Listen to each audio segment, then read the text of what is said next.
What up, y'all? Welcome to Manhood, the place where manhood is motto. It's the only hood that you want to really be a part of. We're going to get into it today. I need you to tag somebody, holler at your boys. Let's get into this, y'all. Last time I talked about what to look for in a wife. Today, what if you got a wife that ain't acting like a wife? Whew, let's get to it. Y'all ready? Come on. Because we are the church. Brothers, lift up a sound.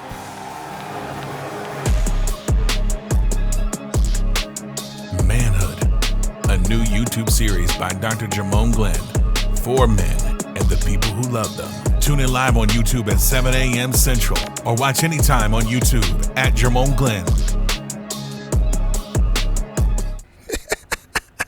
So what do you do if you have a wife, but she's not a Proverbs 31 wife, right? How do you care for her? I'm in some, I heard all that you talked about in the last episode, Dr. Glenn, and man, I'm already married and my wife ain't giving me none of that. How do I get that out of my relationship? Well, I'm going to tell you very clearly that not every woman starts as a Proverbs 31 wife, but when you see that she has the potential to become, then it's your responsibility as the husband to cultivate that, man. That's really what it's like. It's just like men are growing into the man that God called you to be, man. I know you can point out her flaws, but can we be honest?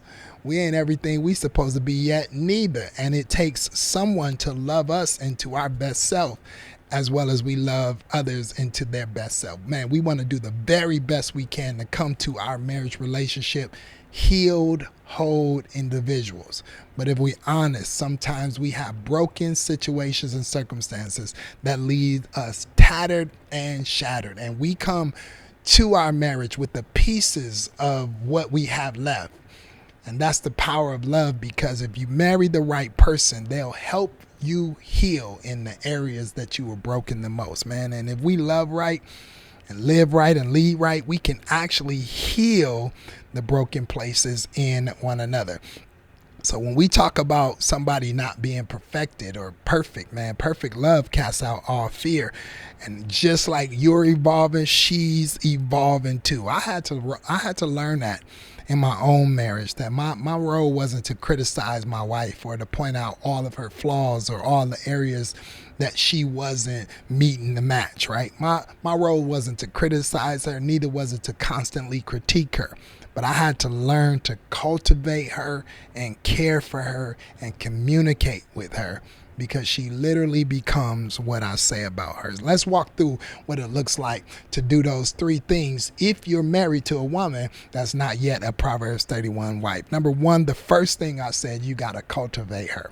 It's a viral video out there. We were at the one conference and we were talking about how over time, 20 years of marriage, I share with my wife this week. And man, who she is now is not who she was then, neither is who I am now, who I was then. But we loved and nurtured and cultivated over time and believed the best versions of ourselves would be unlocked and unleashed in the context of this marriage relationship. So it was my responsibility as a husband to help her grow into her potential, to see her potential, identify it, and help her grow into her potential. See, a husband is not a fixer. I'm not trying to fix her, but I'm a farmer. A husband, think about it. Look at the word. He's a farmer. He's a cultivator. It's the equivalent of someone who takes care of landscaping or takes care of property and land. He is not a fixer. He's a farmer. He plants seeds that he wants to grow. He waters those seeds, and then he waits for them to grow so he can reap a harvest. There's a lot of people trying to reap harvests from seeds that they never sowed. You can't pull from your wife what you never gave her. You got to cultivate her. What do you want to see grow in her? Cultivate that. Solomon says, Song of Solomon 4:12 and 16, you are a garden locked up. my sister and my bride. He said, you are a garden locked up, but I'm the man for the job, girl. I'm about to bring the very best out of you. Nobody's going to get from you what I got out of you. Nobody's about to get the version of you that I'm about to release and unlock out of you, because my love, my care, my concern, my attention to detail, the way I'm going to handle you, speak to you, I'm going to make sure that I bring out the best in you, right? That's the responsibility. Gardens don't just grow overnight. They take time. They take attention. They take intentional care. We got too many brothers that want the harvest for seeds that you didn't sow. Man, if you getting the harvest, who sowed the seed? It take work. Get in, roll up your sleeves. Quit criticizing your wife and cultivate her. Cultivate her even when she don't want to hear it. Speak to her potential. Celebrate her progress. Point out the good things. Water her with your words, not with your criticism, not with your worry, not with your condemnation. Cultivate her. Man, she will become what you need her to become. You understand what I'm saying? She is suitable. She is adaptable. She will conform. She will adapt to that version of her best self that God created her to be and the way she sees herself.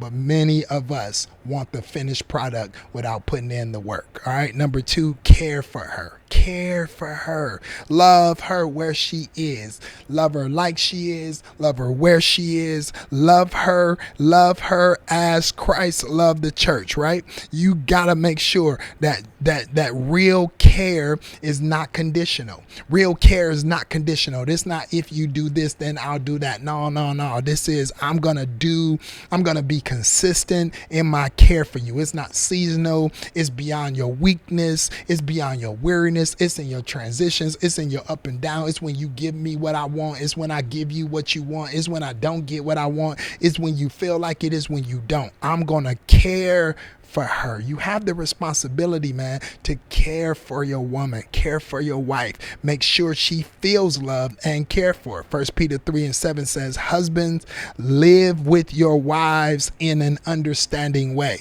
Right? Showing honor. Husbands, know your wives. Live with them in an understanding way. You got to be understanding in difficult times till you cultivate and bring out the best of her and let her know. Secure her. She's married to you and she's looking for security. You secure her, not just caring for her with money and trinkets and buying her things. That's important too. But also secure her in the sense that, yo, I care for you. I care for you, and it's nothing you can do about it. You can't push me away. I'm locked in, right? And so when you do this and you try to find ways to support her, just like your car needs maintenance, just like your garden needs to be watered, a woman needs emotional and spiritual and physical support. She needs attention to detail and need you to care for her. You don't know? Don't try to figure it out. Don't read her mind. Ask her, what do you need, girl? What do you need from me in this season? What you need from me in this month? Not just tasking, not just things to do, not just to-do lists, right? But what do you need from me in this space and time? How can I love you? How can I support you? Offer grace. How can I listen? We listen and we don't judge. I don't want to judge you. I want to care for you. How can I care for your spirit? How can I support your schedule? How can I cultivate you? If I'm asking you to do this, and become this, what do you need from me in order for you to become that? So not only do you cultivate her and you care for her, number 3, you know it's a C, communicate with her. Talk to her, man. Quit being a whale. Quit being locked up. You know what you want. You know how to communicate. You know how to say. You might not say it in the way she said it. You don't use as many words when you're saying it, but you know what it is you want. Don't make her guess. Communicate her to her. Lead her with love. Lead her with love. Lead her with love, not with labels, not attaching things onto her, but lead her with love, right? Anytime you communicate with her, it builds connection. A woman communicates for connection. A man communicates for information and for direction. But anytime you communicate to her, your communication to her is building a connection with her. And the more you communicate to her, the more connection you have with her, and the more she want to listen and the more she want to become. Man, communication is powerful. Conversations change the world. God had a conversation with Adam, it changed the world. Adam had a conversation with Eve, it changed the world. Eve had a conversation with the serpent, it changed the world, because because conversations change the world. And I always say, your woman is going to become whatever you say about her, what you speak about her. When Adam woke up from the sleep, he saw his wife, he said, whoa, man, this is bone of my bone. This is flesh of my flesh. She shall be called woman. He named her. He immediately was gravitated to her. He was attracted to her, and he took responsibility for her. He named her. You shall be called Eve. He gave her a name. He before she did anything to him or for him, he assigned himself the responsibility to cultivate her, to care for her, and to communicate with her, right? And then even Adam, she went off and did what she did and didn't listen to what he said, but they didn't break up after that, right? He was upset, sin entered in the world, God punished them, they got kicked out the garden, but they was like, we together. We still together. Why are we so fast to break up when we're being sharpened? Why are we so fast? Why are we so quick to break up? Because communication, we're losing something in translation. Don't allow the loss of translation to break up your relationship. Learn how to communicate. Learn how to communicate. Bible says in Proverbs 15:1, a gentle answer. Calm down, bro. Watch your tone. Don't be so, right? A gentle answer turns away wrath, and harsh words stir up anger. Create space. Have time. Take it to dinner. Sit down and talk. Have open dialogue. Create a safe space. Open, honest conversation. Safe dialogue. This is a safe space. What you say to me, you won't hear nowhere else, right? Don't be correcting. Don't be minimizing and judgmental, but communicate privately and prayerfully and patiently. Did you write that down? Are y'all taking notes? Privately, prayerfully, and patiently. This is how you bring your wife into the art of becoming. Don't start looking out, talking about who wife over here and she do this, and don't compare her with nobody else, man. Compare her with the best version of herself. Help her to become, because she is becoming whatever you're cultivating. I find it's funny how dudes be dissatisfied with the woman that they created, that they're cultivating, right? You don't like the sex, but you ain't teaching her no how to have sex. You don't like the food, but you ain't exposing her to no cooking or or telling her what you like or what you want to eat. You don't like how the house look, but you ain't helping her, with any ideas of what facilitates or what kind of room or environments you want. Man, listen, if you want it, you got to show it. You got to speak it. She's becoming in the same way that you're becoming. We ain't talking about you yet. We talking about her, but we talking about how you handle her, because you'll never get the version of her that you desire unless you learn how to cultivate, care, and communicate. That's the thing, man. I'm telling you, 20 years of marriage, my wife and I are still growing, still loving, still showing, still becoming, still evolving, still finding our voice, still being nurtured by each other. She is still becoming, and I am still becoming. And it is amazing, and it is beautiful. There's nobody else I want to become with. Quit picking it up and putting it down, 1 foot in and 1 foot out. 1 minute you want to be gone, next minute you want to be here. You got to get to work and quit focusing on what she doing and what she not doing, and start focusing on what you doing and how you handling her to become what it is you need her to become. That's what it is. That's what a man does. That's what a husband does, right? So when you love her with intention. Y'all got that? Come on, let's make our declaration. I will love her patiently. That's right. I will give what I want. I will love her patiently. I will speak to her purpose. Come on, type it down and say it out loud. I will speak to her purpose. I will lead her with grace and not criticize her growth. I will lead her with grace and not criticize her growth. I'll cultivate her. Right? I'll cultivate her, because, bro, I believe that God is shaping something in the both of you that's going to be greater than what it is right now. You're just in the middle of process, so don't give up in process. Trust me, you're going to look back over this season and say, I'm glad I didn't give up, and I'm glad I didn't quit, because the woman I have now and the wife that I have now is better than the wife that I began with. And guess what? I grew in the process too, because I learned how to love and how to be consistent and how to care and how to cultivate. I hope it was good for you, man. Share it with somebody. Let somebody know if this was good talk to me. Hey, hit me up. Give me your feedback. I want to know, are y'all being helped by this? Because these are conversations that men got to have, because sometimes they never had them with us. Manhood is motto. Peace.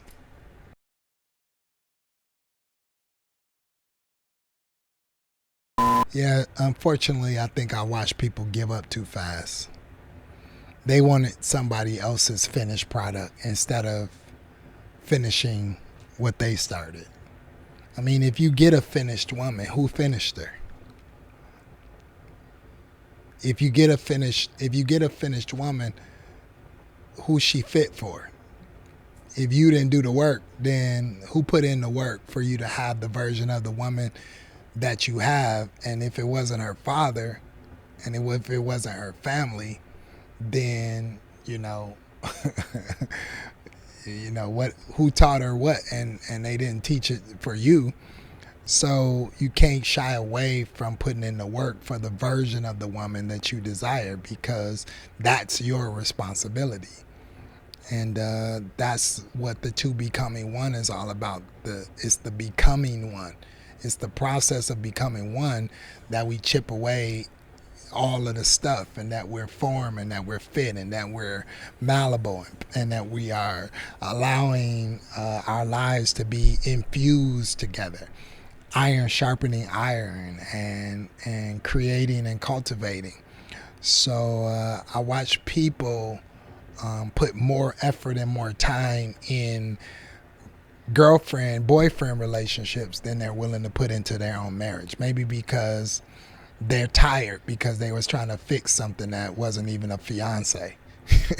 And then by the time they got to the actual marriage, they were so drained with all of the work that had been done in other relationships that weren't sustainable, that now they ran out of gas and ran out of energy for the one relationship that's supposed to be sustainable for the rest of their lives. So I just hope that people don't give up and don't quit too fast, and quit pointing fingers at what the other person is or isn't doing, and look at what your role and what your responsibility is, and how you can involve yourself in helping them to become the person that they were created to be, for God, for themselves, and then for you.